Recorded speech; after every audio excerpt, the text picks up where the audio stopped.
Do you or someone you know suffer from adult degenerative scoliosis? Are you wondering what caused this? And even more importantly, what possible treatments are there for this? Hi, I'm Dr. Chris Skubles, leading authority in the non-surgical treatment of scoliosis. And in this video, I'm going to break down and explain what are the different types or causes of degenerative scoliosis? How does a condition like this progress? What are its main symptoms? And most importantly, what treatments do we know are effective for treating and managing adult degenerative scoliosis? Now, if you're watching this and you have scoliosis and you're wondering what treatment you may be a candidate for, click on the link below and I'll let you know the severity of your scoliosis, the likelihood of it progressing and getting worse, and most importantly, what treatment options you're a candidate for. Now, this is one of the most common conditions, or probably the most common condition we actually see in our scoliosis specialty clinics. And a lot of people are confused or don't fully understand this condition, especially people that are not true experts in the field. So many general healthcare practitioners don't really know how to effectively treat or manage these conditions. So in this video, I hope to bring a lot of clarity about what actually causes adult degenerative scoliosis. How do curves like this, or how does this condition potentially progress? What are the symptoms, or how does it typically present in people? Like, what do they notice? And then I'm going to dive into what treatments we know are effective to treat and manage this. So without further ado, let's dive in. So what exactly is adult degenerative scoliosis? Well, scoliosis is actually diagnosed or defined when someone has a lateral curve of at least 10 degrees when viewed from the front with rotation and bending. Now, this may be a scoliosis that someone had when they were younger and they still have as an adult, or potentially it's a new scoliosis that may actually develop or grow in adulthood.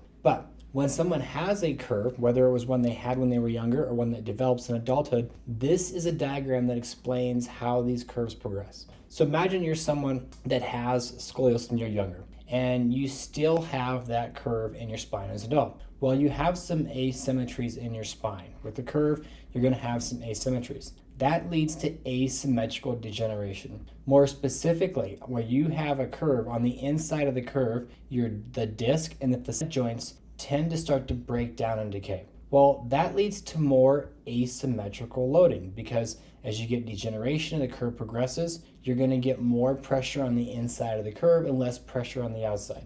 And that asymmetrical loading leads to more asymmetrical deformity. And as you get more asymmetrical deformity, you get more asymmetrical degeneration. And basically, this is a process that goes round and round and round. Now, in an adult, when this happens, you may have some kind of injury or instability or something that initially develops that causes an asymmetrical deformity. But whether it's a curve you had when you were younger or one that develops as an adult, this is how this tends to progress. So we can see two types of scoliosis in adults. You could have a younger adult. In a younger adult, there's typically less degeneration and less instability. The pain levels can vary, and it tends to be worse in unbalanced spine. So this is a young adult with a scoliosis. You can see her spine is unbalanced. She's translated over to the left. You can see that over here on the x-ray. And so when there's a bigger unbalance, patients like this tend to have more pain. This is adult degenerative scoliosis in an older adult. Now, when we get older adults, they tend to have more degeneration and more instabilities in their spine. They also tend to have more pain or pain at higher levels. They often have claudication symptoms, which is pain and radiating symptoms going down their legs. And it's worse in unbalanced curves like this. Here's a line going up. You can see the body shifted to the left.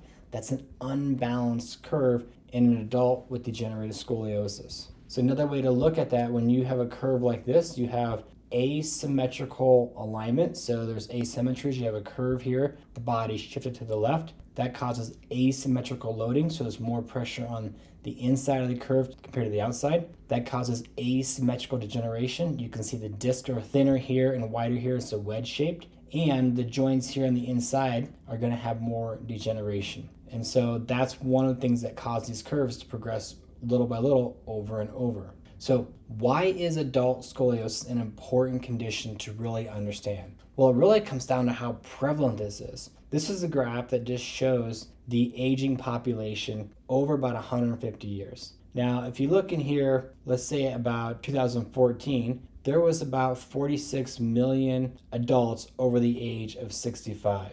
all right? If you just look at that right in here, you can see right in this time frame where we are right now, the percent of adults over 65, over 60, 65, and 85 is dramatically increasing. And this is when these curves tend to progress. So over the next, 30 to 40, 50 years, we may actually double the number of adults over the age of 60. And so because this is a common problem in people as we get older, and the percentage and the number of people that are aging in our countries is increasing, we know that this problem is going to continue to grow, and you're going to see more and more people out there with this problem. Now, there's a few different ways this can develop. You could have a new curve in an adult that develops as a result of a degenerative instability. An injury, there's some ligament elasticity, something like that. This usually occurs in the lumbar spine, and it usually occurs in an unbalanced spine, someone that's their lower cervical and upper thoracic spine is not in alignment with their lower spine. These curves are generally large, rigid curves in adults over the age of 50, and pain is the main driver. It's the number one reason people actually seek treatment. It's also the number one motivator to get treatment, and it typically happens in cases with moderate to severe degenerative changes present. When we just look at the prevalence of scoliosis is much more common in the older populations.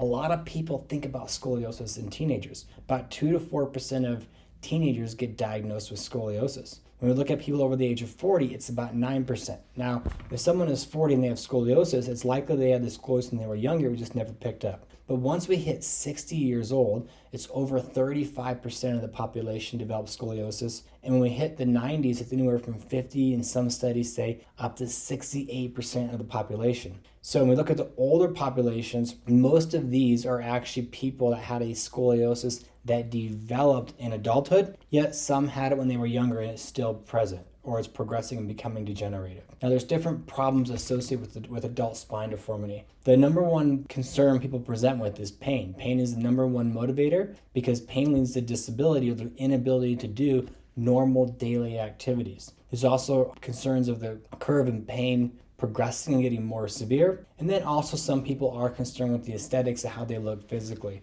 But the big concerns are pain, disability, and the progression of the curve. This is a diagram that really shows how a degenerative scoliosis progresses over time. Again, you get some kind of asymmetrical spine degeneration, right? Whether from a curve someone had when they were younger, they have as an adult, or a new degenerative condition that develops. That leads to some loss in the soft tissue integrity. The soft tissues, like the ligaments, can no longer maintain or support the spine, and so you start to get excessive movement or instability in the vertebrae. This is typically presented with an ole or lateral listhesis on an x-ray. That leads to functional unit instability, which means when you actually move the joint, there's instability. This leads to additional scoliosis progression, which leads to bony adaptation, which is basically the presence of bone spurs and laying down calcium in bones. And you have more asymmetrical degeneration, and this process goes round and round as the curve continues to progress. Now, there's a myth that curves under 60 or curves that are not super large don't tend to progress. But we know that curves tend to progress. In fact, Danielson, and I think I'm saying this right, Nachmanson in Spine 2003 published a research paper that actually showed that 36 over 1/3 of adolescents with scoliosis had progression of by more than 10 degrees after 22 years. So over 1/3 of teenagers with scoliosis, their curves continued to progress when they were done growing. Now, the rate of that growth will vary. Curves in the lumbar spine, the lower spine, tend to progress the fastest, on average 1.8 degrees per year. Curves in the thoracolumbar spine progress at about 1.4, and curves in the thoracic curves progress about 1.2. And where you have double curves, they progress the slowest. They tend to be the most stable. And then when you have an adult degenerative scoliosis that actually develops in adulthood, these are the most aggressive and most progressive in adults, and they on average progressed or got about 3 degrees worse per year. So let's look at some cases. This is an adolescent scoliosis in adult. So this is someone that had scoliosis when they were younger that still has it as an adult, but it becomes a degenerative condition.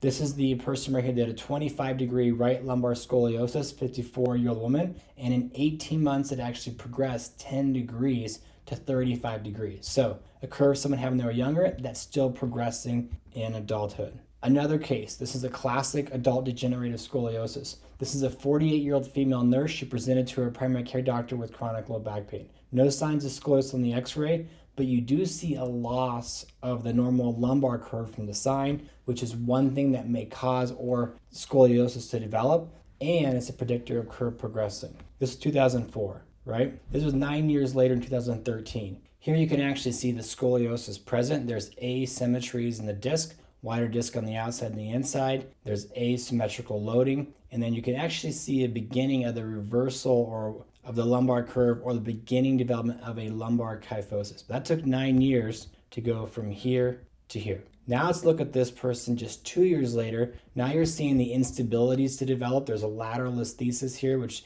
is a sign or shows there's actual segmental instabilities in those segments. And you can actually see a buckling or a bigger kyphosis developing in the lumbar spine. And then if we look at this same curve, just 1 year later, you can see that's progressing. The lateral listhesis is getting bigger. So more asymmetries, more degeneration, more instabilities, more reversal or more kyphotic curve or reversal of the normal lumbar curve. Another case, patient July 11th, 26 degrees. You see her here just about a year and 3 months later, that curve progressed from 26 to 45 degrees. Now, these are severe cases. If a case progresses 19 degrees in a year, that's a pretty severe case. So when we look at degenerative scoliosis, whether the new degenerative scoliosis or the scoliosis that actually develops in adulthood, they tend to actually start at around 50 years in women and about 70 in men. But if someone has an idiopathic scoliosis as an adolescent, they tend to progress faster at 50, especially with the onset of menopause. Now, what about back pain? Like as I mentioned earlier, back pain is the number one driver of treatment and symptom of adults with degenerative scoliosis.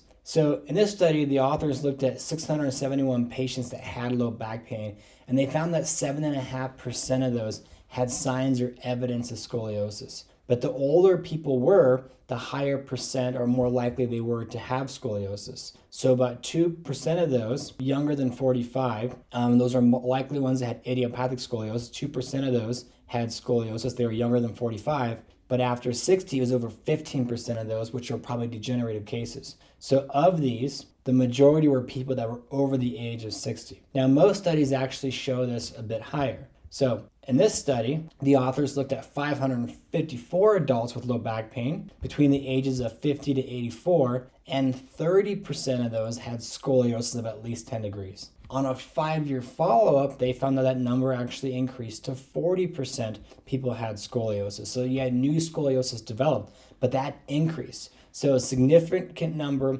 of older people have adult scoliosis, and its prevalence and progression is direct related to people getting older. As they get older, they get more degeneration and more asymmetries. Now, postural imbalance is like one of the primary factors, if not the primary factor, when we look at treating adults with degenerative scoliosis. Postural imbalance is the predictor of developing pain, but the other thing is postural balance can often be improved in adults even if you can't change the actual Cobb angle or the degree of the scoliosis. So how do we look at postural balance? Well, one of those is what we call the central sacral vertical line, or we look at the alignment from the sacrum on up to the upper thoracic or lower cervical spine. And when you have a lateral shift of over 4 millimeters, that's a high predictor of loss of function and having greater levels of pain. So you can see what that looks like on an x-ray, but over here you can actually see that in an adult where they have a big shift over here to the left. The other one is changes in sagittal balance, where someone's body starts to shift forward. And again, we would look at measuring right up from the sacrum on up to the upper thoracic or lower cervical spine. But basically, when someone shifts forward like this, more than 3 to 4 centimeters, that's a high predictor of pain, decreased physical function, poor social function, and just poor overall self-image. So that's what you see if you drew a line straight up. You see people starting to lean forward or translate like this. This is what it looks like on the x-ray. Line straight up from the sacrum, and you can see their body shifted over. That's someone that has a postural translation to the side. And then here, this is an x-ray from the side, a line straight up from the sacrum, and their body shifted forward. You can see someone that has a postural shift from the side. This is what this would look like here when you look at the actual patient, see him shifting over and the body shifting over here. These are the things we can frequently improve with conservative treatments. Now, what are some things we look at x-rays to look at severity, pain predictors, and risk of progression? Well, these are some things that are correlated with pain. One of those is having a lateral vertebral olilisthesis, or we call lateral listhesis, or a slippage of the vertebrae. This is a sign of instability where the vertebrae is starting to translate off. This is a high predictor of someone that's likely to have pain from their scoliosis. Another one is the L3 and L4 end plate obliquity angles. So this is the L4, this is L3. So if you look at the angle of the end plate compared to the horizon, the steeper those are, it's a higher predictor of someone that's going to have pain from a degenerative scoliosis. The loss of the neural lordosis of the lumbar spine, that was like in that previous one where I showed you the person had lost the curve from the side. An increase in thoracolumbar kyphosis, which is basically where your lower lumbar spine and thoracic spine meet. When that is increased, or we call that a junctional kyphosis, that's a high predictor of pain. All right? They found that the Cobb angle, the size of the curve, was not really associated with pain levels, like meaning the more severe the curve did not necessarily mean that they were likely to have more pain. And what they also found that is early intervention in middle-aged adults with scoliosis may be preferable to treating compared to advanced deformity than in that same person once they become older and the spine is more stiff, more rigid. So although the pain may be more severe when they're older and may be more disabling, it may be preferred to treat them when they were younger and their spine's more flexible, even though the pain and symptoms may not be as severe. So what are effective treatments for adult spine deformity? Well, for pain, if someone just has pain, you can use medications, you can do bracing, we can do facet injections, you can do some exercises, you can do things like swimming that are non-weight bearing. That's just for pain relief. If someone's getting radicular symptoms like pain going on their legs or neurological deficit, then medication, exercise, possibly immobilizing, nerve root blocks, and possibly surgical decompression. Now, if we get other conditions like claudicus spinalis, epidural blocks, medication, exercise, surgery may be a candidate. And then to help reduce the curve progression or to stabilize the curve, then the treatment options are typically bracing, custom bracing, and potentially stabilizing surgery. And I'll talk more about those treatments. So if the curve is progressing, people need some kind of scaffolding to support their spine. That could be with rods on the inside or with brace. But what are some of the potential complications or risk, of doing surgery in older adults? Well, the older we get, there's more likely of other complications or of complications of surgery. Here's one paper where they looked at short-term mortality and its association with independent risk factors in adult spinal deformity. And there were several different risk factors they looked at, but overall what they found is out of 407 procedures that were performed, there was about 2.4% mortality rates in adults with adult spine deformity. So there is a strong association between increasing in multiple risk factors for adult spinal deformity and overall mortality rates. So when it comes to surgery is typically done after all other conservative methods have found. In fact, a prerequisite for surgical intervention is usually a failure of all appropriate conservative treatments. So what are some of the conservative treatments that are out there for scoliosis? Things like physical therapy, chiropractic care, bracing. Most of the research on these are what we call a level 4 or case series type level of research. So let's dive into some of these. Let's look at scoliosis specific exercise as a form of treatment for adult degenerative scoliosis. This is a great study, it's a long-term study. They looked at patients after 2 years of scoliosis specific exercise. And they found when we were looking at just the size of the curve, 74% had improvement in the curve of at least 3 degrees, and about 68 had an improvement in the curve of 5 degrees. Now it's important to talk about, we're not changing the actual deformity. What's being improved is the actual postural collapse or the postural imbalances, which impacts the measure when we're looking at the Cobb or the severity of the scoliosis. So he said that when patients with adult scoliosis are progressing, scoliosis-specific exercise can be effective to obtain stability and in some cases to reduce the Cobb angle in degrees. In highly progressive curves, exercise appears to slow the progression of the curvature from worsening. So we know it's an effective treatment for those curves to either reduce the curve or the postural collapse or slow the progression. So this is the study. This is looking at all these patients beforehand, and this is the line going up is the severity of their curve progressing, and then this is afterwards where either their curve decrease in size or the rate of progression tends to decrease. Now, another study looking at adult scoliosis, how it can be reduced through scoliosis-specific exercise known as C's scientific exercise approach to exercise. And what the authors showed is that when adult scoliosis aggravates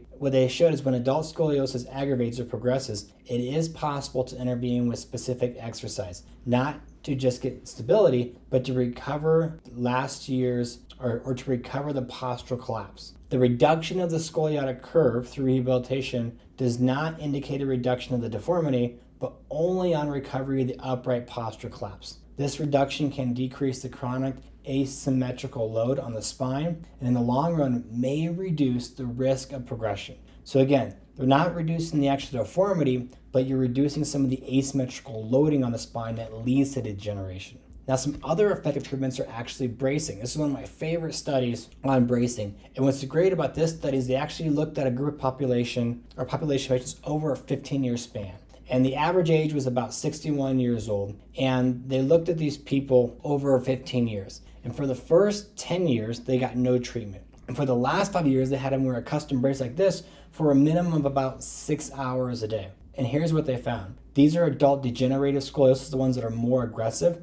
The black line is the curve progressing before given a brace, and the gray line is afterwards. Same thing here. These are people that had scoliosis when they were younger that still have it as an adult. The black line is their curve progressing before given the brace, and the gray line is afterwards. So where you see the line go down, that's because they reduced the size of the curve. And where it doesn't go up as much or it's less steep, that's because the rate of progression decreased. So here's what they found in the study. The custom lumbar sacral orthosis or brace could be effective in slowing down the progression of adult scoliosis. The tolerance for the brace was good, so people actually tolerated and did well with it. And bracing represents an interesting treatment option and an alternative to surgery. Now, bracing is a little bit different based on the type of patient, because I get asked this all the time, like how much or how long do adults wear these? Well, they can be worn for temporary pain relief or postural support. There's no minimum if that's the goal. They're kind of worn on an as-needed basis. If you have a medium to long-term pain relief support or someone that's looking for medium or long-term pain relief, adults will typically wear those 4 to 6 hours a day, ideally a minimum of 6 months. Then they gradually reduce as needed. Ideally, we're also increasing scoliosis-specific exercises as we're reducing the brace wear. They can be worn when people are active, and they are frequently worn during the day while at work. And for severe pain and more severe scoliotic curves and curves that are progressing, if we're trying to prevent progression of some more severe curves, they're typically worn full-time, 6 to 12 hours, ideally when someone is in the upright position. And it's possible they'll continue to wear these. So this could be an adult that's 60, 70, 80 years old that has a severe degenerative scoliosis. It's progressing at a rapid rate. They're in severe pain, and they're trying to stop or prevent that curve from progressing. Now here's a great paper that looked at, what about if we combine bracing and exercises for adults with degenerative scoliosis? And here's what they found. In the study, they had patients do scoliosis-specific exercise and then immediately afterwards wear a brace for at least 8 hours, right? In this study, 26% did not follow the whole program, they dropped out. 26% followed the program for a few months, 23% inaccurately followed the program, and 25% accurately followed the program. Their overall results were this. 68% reported no pain after doing the treatment. 67% had improvement in posture and appearance. 53% had improvement in the Cobb angles at 9 degrees to 23 degrees. 18% had no improvement and 29% progressed. But the majority of patients actually had improvement. Their conclusion, the combination of brace and exercise yielded excellent results. Most improvement was achieved using exercise along with bracing. So there you have it. That's a high-level overview of adult degenerative scoliosis, whether someone has scoliosis when they were younger and now it's progressing and it's degenerating as adult, or someone that develops a new scoliosis as an adult. We know these things are likely to cause pain, which is the number one reason people actually seek treatment. Other concerns with the curve potentially getting worse and how it really impacts someone's quality of life. There are lots of treatments out there. Some treatments are more palliative, meaning they're just there to reduce symptoms, things like chiropractic adjustments, facet injections, medications, those things. There are surgical interventions when all conservative methods have failed, but they should really only be done when the conservative treatments have failed. And the most effective conservative treatments out there are scoliosis-specific exercises and custom bracing. Now, if you're an adult with scoliosis and you're wanting to learn more about scoliosis, first, be sure you click on the link below and download our free ebook called Scoliosis Knows No Limit. There we talk more about adult scoliosis and the most effective treatments. And if you're wanting to know what treatment options are available to you, click on the link below, request a free discovery call. That'll give you a chance to talk to me one-on-one about your scoliosis, the likelihood of it progressing, and most importantly, what treatment options are available to you. Now, to learn more specifics about the best and most effective treatments for adults over 50 with scoliosis, be sure to click on the link and watch our next video.